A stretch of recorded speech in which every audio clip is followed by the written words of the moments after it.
Povesť o hajnáčke. I dnes nad hajnáčkou stoja zlovestné zvyšky hradu, postavené z čierneho kameňa. Akoby zúrivý drak ceril zuby rovno do neba. A taká bola vtedy i doba. Doba temná a krvilačná. Na tom hrade prebýval pán, čo sám divú náturu mal a bol drakom v ľudskej koži.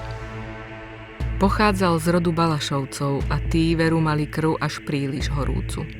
Hradný pán Jánoš rád unášal dievky na svoj hrad. Tam ich o čistotu panenskú a neraz aj o život pripravil. Dievky zavrel do vysokej veže, ktorá sa pyšne čnela na najvyššom brale nad hradom. Poddaní sa ho báli a tak sa zvesti o týchto zločinoch nikdy nedostali za hranice hajnáčského pánstva. Jánoš mal srdce z kameňa. Bolo čierne a studené ako skaly, z ktorých bol jeho hrad zbudovaný. Nikdy sa nedokázal do nikoho zamilovať, ani mať nikoho rád. Miloval iba seba. V hajnáčke však bývala istá Katarína. To dievča bolo výnimočné, lebo nikdy nemalo strach. Akoby nad ňou sám archaniel a či azda čert držal ochrannú ruku. Nikdy sa nebála dokonca ani zlého Jánoša. Bola šikovná, vždy vedela uniknúť, keď sa blížil do dediny. Mnoho pýtačov sa o ňu uchádzalo, ale všetci odišli s dlhým nosom. A hoci ona sama nebola ani urodzenou, napriek tomu i všakovakí šlachtici sa o ňu usilovali.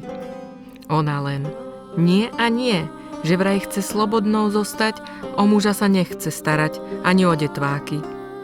Nedokáže nikomu svoje srdce dať, taká veruje. Bolo to neslýchané, ale keď sa jej ktokoľvek do jej prenikavých zelených očí pozrel, hneď skrotol ako baránok. Nikto sa teda neopovážil na ňu čo len rukou siahnuť.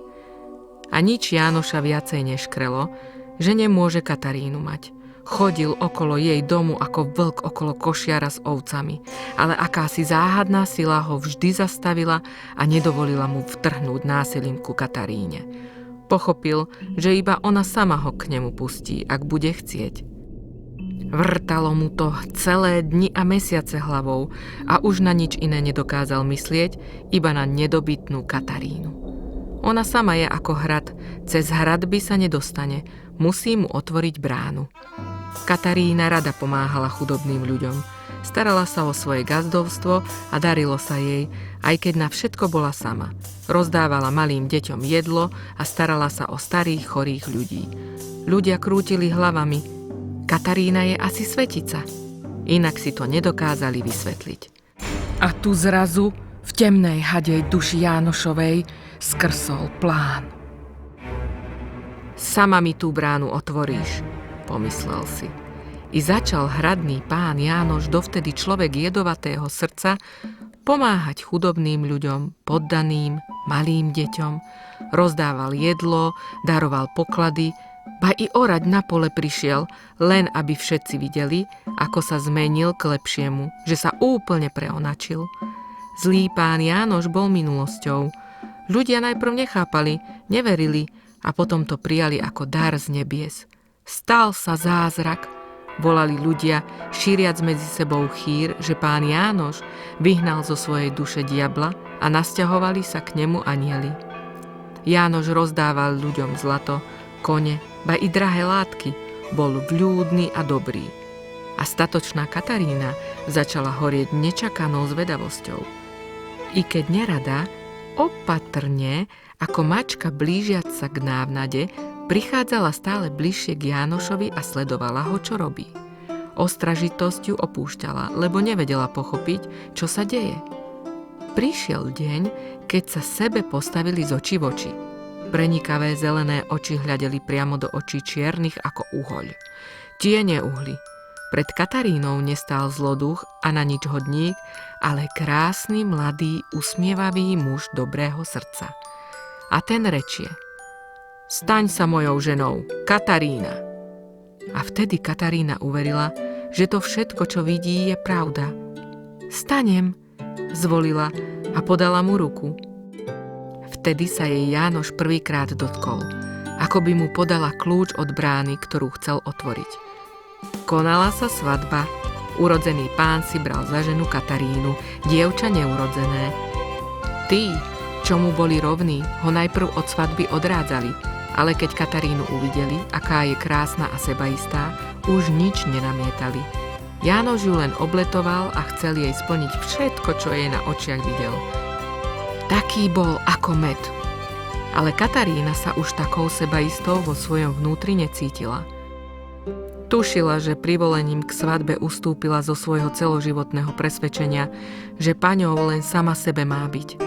Vzdala sa toho najcennejšieho, čo mala, a to slobody. A to za cenu lásky, ktorá ju vlastne zraňovala.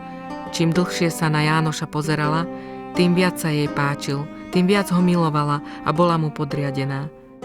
Jánoš ju zasiahol na najcitlivejšom mieste, lebo cítila, že láska to je bolesť, nepokoj a neistota. Keby len vedela, že jej tušenie sa čoskoro vyplní. A tak sa Katarína nasťahovala do vysokej hradnej veže. Onedlho po svadbe sa odrazu opäť všetko zmenilo. Dobrý pán Jánoš zmizol tak rýchlo, ako sa objavil. Už sa nerozdával chudobným ľuďom, nepomáhal nikomu, ako by uťal.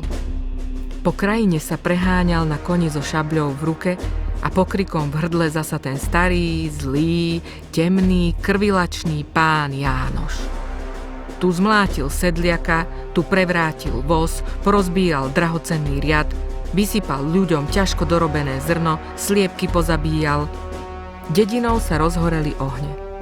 Jánoš strechy biednym ľuďom podpaľoval, vyháňal ich z príbytkov, vyčíňal, ako by ho 7 diablov posadlo. Deti kričali od strachu a utekali, sedliaci hromžili. Nakoniec došlo k najhoršiemu, keď Jánoš na svojom koni udúpal jednu starenu na smrť. To už bolo priveľa. Katarína, vidiac všetko z veže, zdúpnela.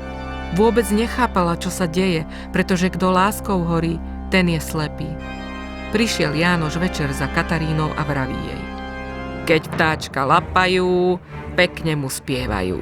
Ja vždy dostanem, čo chcem, a už aj ty si moja. Vyťahol bič, že ju privíta v manželstve, ako sa patrí podľa rodu Balašovcov. Plieskol bič prvý raz. Poddaj sa mi, Katarína. Ona nič, len slzy sa jej rinú zo zelených očí. Plieskol bič druhý raz. Buď moja, lebo sa s tebou porátam. Keď bič plieskol tretí raz, Katarína zrazu pribehla k oknu, otvorila ho a odhodlane sa díva do priepasti. Nikdy! Moje srdce si zranil a smrť mi je milšia ako zradená láska. Vrhla sa do priepasti. Letela z vysokej veže a chvíľu sa cítila zasa slobodná ako vták. Už opäť bola len sama sebe paňou a nikto jej na chvíľu nerozkazoval. Len smrť. A Jánoš, pán so srdcom dračím, zostal vo svojej temnote už navždy sám.